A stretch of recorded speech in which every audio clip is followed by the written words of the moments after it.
Who is Rufaida Al-Aslamia? The Rufaida Al-Aslamia.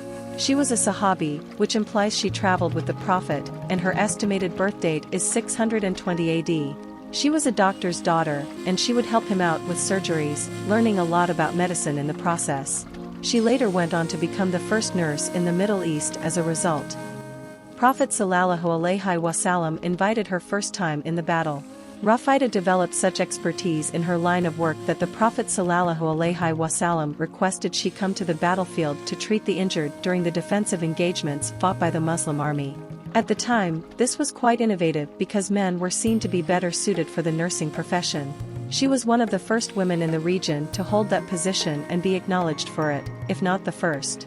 The Prophet sallallahu alaihi wasallam would actually lead some significant Sahaba who had been injured to her tent because he knew they would receive the best care there.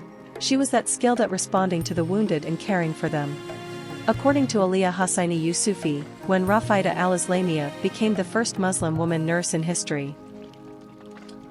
This was quite revolutionary at that time because nursing was considered a profession for men, and she was one of the first, if not the first woman in the area to enter that position and be recognized for it.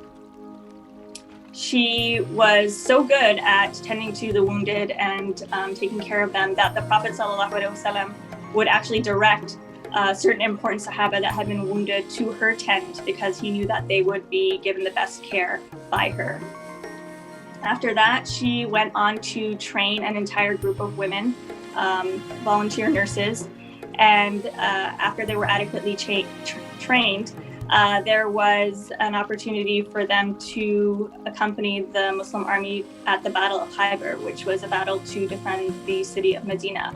And the Prophet ﷺ granted this group of volunteer nurses to accompany the soldiers there. And after the battle had been won, the Prophet ﷺ decided that they were so instrumental in preserving life of the soldiers that he had the spoils of war divided equally between the nurses and the soldiers who had actually fought in the battle. An early example of equal pay in Islamic history. Rufaida Al-Aslamia trained group of volunteer nurses. She then instructed a large group of nursing volunteers. They had the chance to join the Muslim army at the Battle of Khaybar, which was a battle to defend Medina, after receiving proper training. The permission to accompany the soldiers there was given by the Prophet sallallahu alaihi wasallam to this group of volunteer nurses. An early instance of equal pay in Islamic history occurred when the Prophet sallallahu alaihi wasallam decided to divide the spoils of war equally between the nurses and the soldiers who had fought in the battle because they had been so crucial in saving the soldiers' lives. According to Aliyah Hussaini Yusufi, the first nursing hospital and nursing school of Rufaida Al-Aslamia. After the time of peace for the Islamic community, she continued to train women nurses and established the first nursing school. It was a small tent that was established outside of the Masjid al-Nabawi, and I believe because of this, we have an entire generation of women nurses.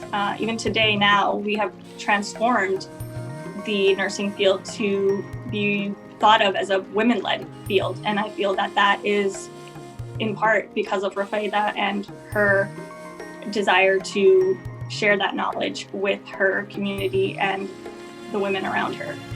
A trailblazer in modern nursing and medical practices, Rufaida gave birth to contemporary nursing and pioneered key medical ideas that are now recognized as fundamental, like maintaining personal hygiene and stabilizing patients before undertaking more intensive procedures like surgery.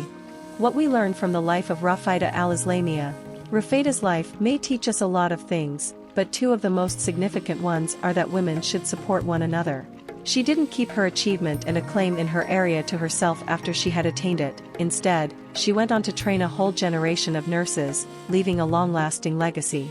Inspiration for women entrepreneur. Rufaida Al-Aslamia, an amazing female entrepreneur, opened the road for today's women with her pioneering spirit in healthcare. Her commitment to nursing and community health, especially in trying circumstances, is an example of fortitude and tenacity. She continues to motivate women to overcome obstacles and bravely pursue their entrepreneurial aspirations. I hope you enjoyed learning about Rufaida since she is a wonderful role model for Muslim women.